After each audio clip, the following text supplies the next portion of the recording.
Alexandre, vamos falar ainda sobre mais uma tentativa da defesa de Lula para tentar tirar o processo do sítio de Atibaia de Curitiba. Agora eles foram ao STF.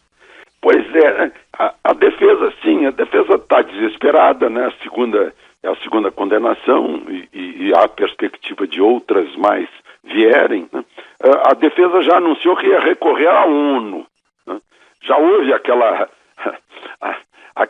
coisa ridícula de arranjarem lá nos burocratas de um comitê da ONU uma ordem de soltura, algo parecido, recorrer à ONU, e agora pedem ao Tribunal Superior a anulação da sentença do processo que condenou Lula pela segunda vez, né? Eu acho que estão entendendo diferente, né? Primeiro disseram que o juiz Sérgio Moro tinha preconceito contra Lula, né? Agora veem que não é o juiz Sérgio Moro, né? Seria a juíza Gabriela Hart, mas não perceberam o seguinte, que não é nem Sérgio Moro nem Gabriela Hart, é a lei. E que a lei tem que estar acima de emoções, preferências, né, humanas. A lei está acima. Agora, as pessoas se julgam, as pessoas julgam os outros por aquilo que praticaram, né? Nesses últimos anos de governo, o partido que estava no governo, aquelas pessoas que estavam envolvidas em tudo isso que a Lava Jato apurou, se julgavam acima da lei. Essa é a questão. O próprio Lula, que está preso, muitas vezes, com extrema arrogância, demonstrou que se julga que está acima da lei, que é mais igual que os outros. Eu acho que essa é a filosofia da defesa que agora pede a anulação da sentença, da segunda sentença que condenou Lula. Né? Eu fico pensando, parece que a defesa perdeu o senso, né? Naquele hora ouvir estrelas, tresloucado amigo, parece que perdeu o senso das coisas, acha que de uma penada vai ser anulado um processo que demorou um tempo enorme para a juíza chegar a uma conclusão. Ele pode recorrer ao Tribunal Regional Federal, isso sim.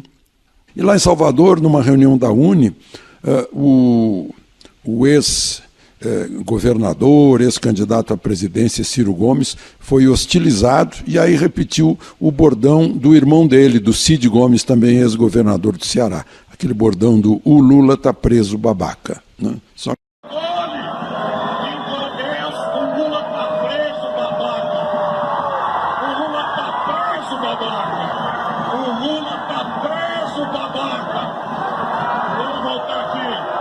que agora está mais preso ainda, que já tem uma segunda condenação. Por falar em condenação, em São Paulo, o Ministério Público está pedindo à Justiça 80 anos de prisão para o Paulo Preto, né, tido como operador do PSDB.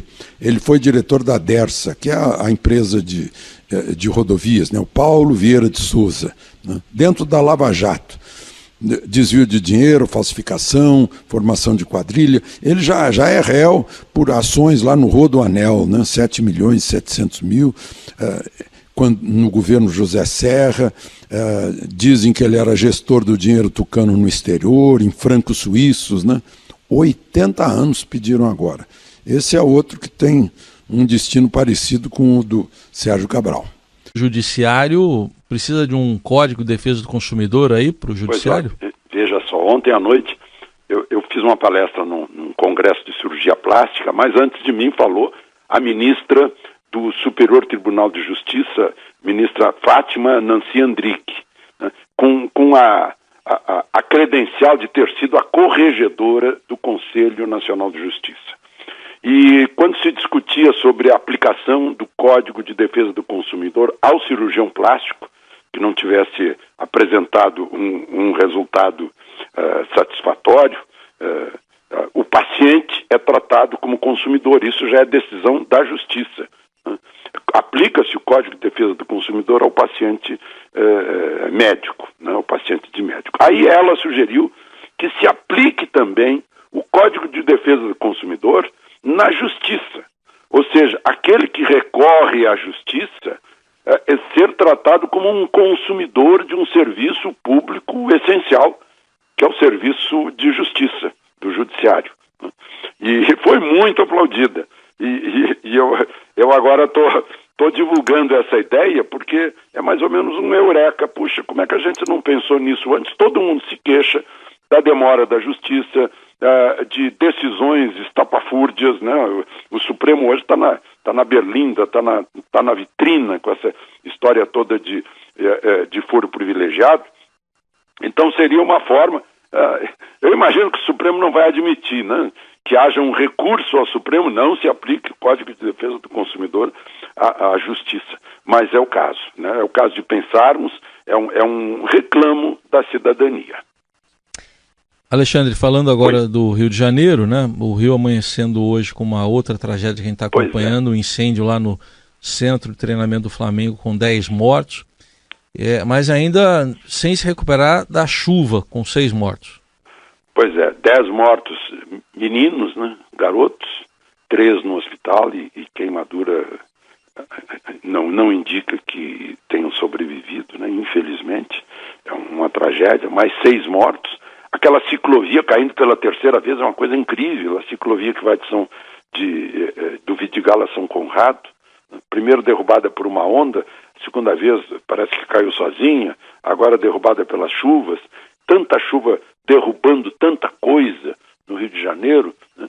E a gente fica pensando sobre o que está acontecendo, né, no Rio de Janeiro. Eu estou vendo aqui um texto de Lima Barreto, em 1915, parece que saiu no jornal O Globo, anteontem, né?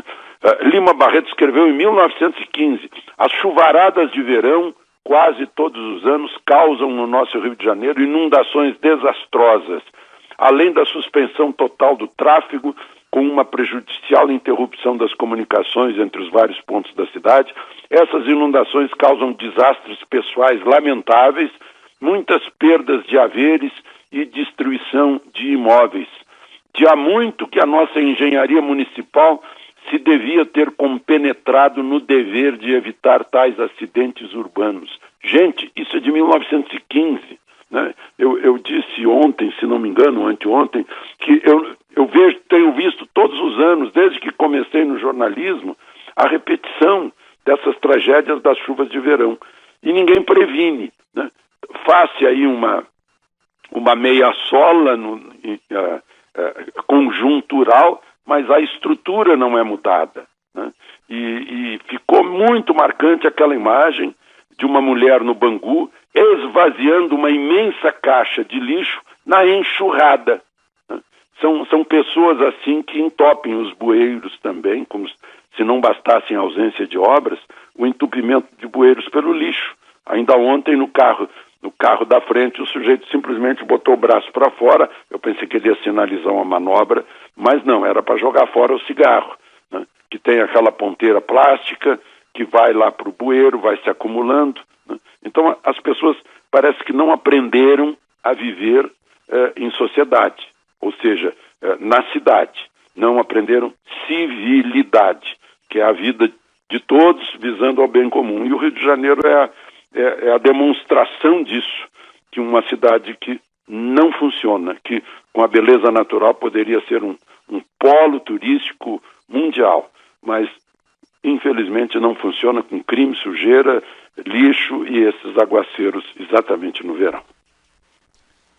Precisava surgir talvez um Policarpo Quaresma aí para resolver. Meu Deus do essa céu, situação, né? Um anti-herói, sei lá, alguém do tipo assim. A gente estava precisando, por exemplo, quando arrastaram aquele menino João Hélio pelas ruas do Rio, né, até a morte, menino de menos de 10 anos, às vésperas do carnaval, a gente estava precisando um Policarpo Quaresma prefeito dizer assim, está suspenso o carnaval no Rio, porque a cidade está de luto, porque as pedras das ruas do Rio ficaram manchadas do sangue de uma criança. Seria um choque, seria um grande choque, mas talvez seja preciso disso. Sim. Aí está, Alexandre Garcia.